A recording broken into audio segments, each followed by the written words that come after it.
नमस्कार, आप देख रहे हैं मोबाइल न्यूज 24। 17 लाख दर्शकों का फेवरेट चैनल अभी फरीदाबाद के वरखल विधानसभा में है और यहाँ पे फ्रेंड्स कॉलोनी में आए हुए हैं। अभी अभी यहाँ से कांग्रेस के उम्मीदवार विजय प्रताप जी निकले हैं। उनके जन समर्थन में, उनके स्वागत में यहाँ पे सैकड़ों लोग थे और हमारे साथ मावी साहब हैं, पहलवान जी हैं, इनसे हम जानेंगे और भी कई लोग हमारे साथ जुड़ेंगे, उनसे जानेंगे कि विजय प्रताप जी का जो अभी लहर चल रहा है, क्योंकि शहर का जो बदहाली है, अभी हाल ही में यहाँ पे अंडरपास में 2 लोगों की मौत हो गई थी। जगह जगह पानी का जमाव है, पीने के लिए गले में पानी नहीं है, गलियों में पानी ही पानी है। तो ये जो समस्याएं हैं, आप बताएं सबसे पहले इन समस्याओं के समाधान को लेके विजय प्रताप जी जो वादा कर रहे हैं, आप लोगों को क्या लगता है इस बार विजय प्रताप जी का विजय तय है या फिर पहले की तरह वो निराश होते जाएंगे? पहली बात तो ये है कि उनका नाम ही विजय है,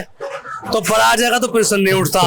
दूसरी बात जो आपने मूलभूत सुविधाओं कही है, ये इस कॉलोनी के अंदर भाई साहब जो विजय प्रताप जी, उनके पिताजी जो है बाबूजी महेंद्र प्रताप जी ने सारी सुविधाएं दी हुई है।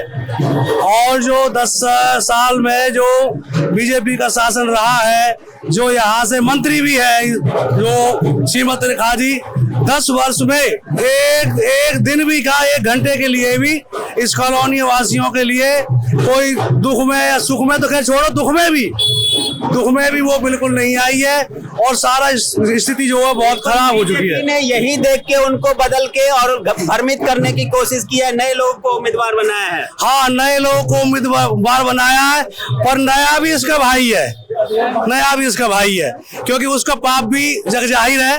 वो काम कहाँ से हो जब वो 200 करोड़ रुपया हमारे नगर निगम का ही खा गया, हमारी सफाई का ही खा गया, तो सफाई कहाँ से होती? तो वो भी उसी का भाई है। और हमारे जो शीर्ष नेता है, हमारे जो बीजेपी के शीर्ष नेता है, मुख्यमंत्री तक के जो लोग हैं, उन्होंने उनको बचाया। बड़े शर्म की बात है, बिल्कुल। बड़े शर्म उम्मीदवार को यहाँ से टिकट दिया गया है। इनका आरोप है कि जो उम्मीदवार हैं यहाँ से अदलखा, उन पे 200 करोड़ रुपए के भ्रष्टाचार का आरोप लगा है। और मावी जी, आप बताएं, जो ये आरोप लगा हुआ है भ्रष्टाचार का, उसके बावजूद बीजेपी ने उसे टिकट दिया, क्या लगता है जनता इस बार ये बात समझ पाएगी? आप लोग जनता को समझाने में कामयाब हुए हैं या अभी तक नहीं? देखो, सभी पूरी समाज को पता, जनता को पता है कि एमसीएफ का 200 करोड़ रुपए और आज तक उन पर कोई केस नहीं हुआ, ठीक है। और अब के जो है, और एमसीएफ का हमारा पैसा है, वो किसका पैसा है? हमारा पैसा, किसी और टैक्स का पैसा है। देखिए, अब क्या मैं आपको ये बताता हूँ, देखो, झूठ एक बार अच्छा लगता है। अब ये हरियाणा के अंदर कांग्रेस सरकार आ रही है, चौधरी भूपेंद्र सिंह हुड्डा सीएम बनने जा रहे हैं और यहाँ से 9 की 9 सीट हमारी कांग्रेस की होने वाली है। और पूरा समाज हमारे भाई के साथ है। विजय प्रताप, क्योंकि पिछली बार भी धोखाधड़ी हुई इनके साथ, सिर्फ 2500 वोटों से हारे थे, जबकि पिछली बार इतना वो नहीं था। लोगों में ये अफवाह थी कि भाई हमने क्या नाम 15 लाख था, फिर ये तो 2 करोड़ लोग भ्रमित हो गए, 2 करोड़ हम वो देंगे लोगों को। इस बार तय है आजकल सुनो, मैं बताऊं, अभी बता दूंगा। अब क्या जो हमारी सरकार ने, देखो, हुड्डा जब 10 साल रहा है, उस टाइम पे जो हुड्डा साहब ने किया है वही काम हुआ है। इस भाजपा सरकार पे आप भी बता दो, कोई भी बता दो, हमारे एक भी काम नहीं किया इन्होंने। जहां आज जहां पर आप आए हैं, ये बाबूजी महेंद्र प्रताप जी का काम था इस कॉलोनी को पास करना।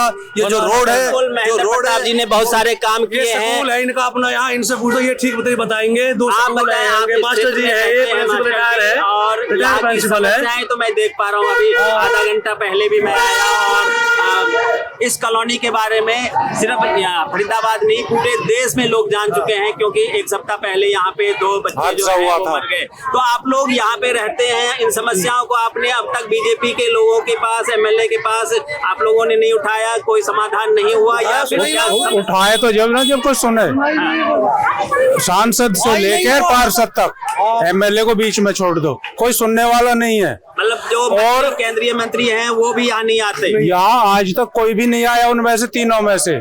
कमाल की बात है। हाथ जोड़ जोड़ के आ लिए उनके निवास पे, कोई करके राजी नहीं है। हम तो अपने बलबूते पे सीवरों को साफ करा रहे हैं, बिल्कुल कोई करके राजी नहीं है। तो ये आरोप आप सुन रहे हैं, कोई पार्टी के नहीं, पॉलिटिक्स के नहीं, मास्टर जी हैं। स्वाभाविक तौर पर किसी भी समाज के लिए जो टीचर होते हैं वो एक आदर्श से माने जाते हैं और उनका पार्टी पॉलिटिक्स से कुछ नहीं लेना होता, लेकिन उनके अंदर भी दर्द है। उन्होंने देखा है कि यहाँ के जो केंद्रीय मंत्री किशन पाल गुर्जर हैं, उनके पास शिकायत लेके गए और उन्होंने कोई समाधान नहीं किया, काउंसलर ने कुछ नहीं किया, यहाँ से जो एमएलए सीमा तिरखा थी उन्होंने कुछ नहीं किया और वो मंत्री भी रह चुकी हैं। लेकिन उसके बाद शायद बीजेपी को लगा कि उम्मीदवार बदलने से जनता भूल जाएगी, लेकिन ये लोग जागरूक हैं, भूलने वाले नहीं हैं। हो जाएगी जनता जो है।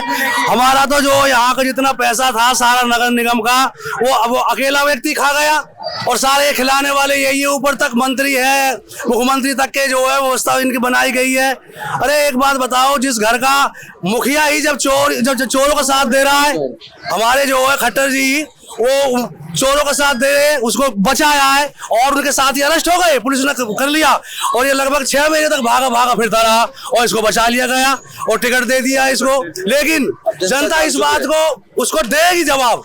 उसने जो हमारा पैसा खाया हम जवाब देंगे उसे, उसको हम जवाब देंगे। अभी हम 5 तारीख को उसे हम जवाब दे देंगे।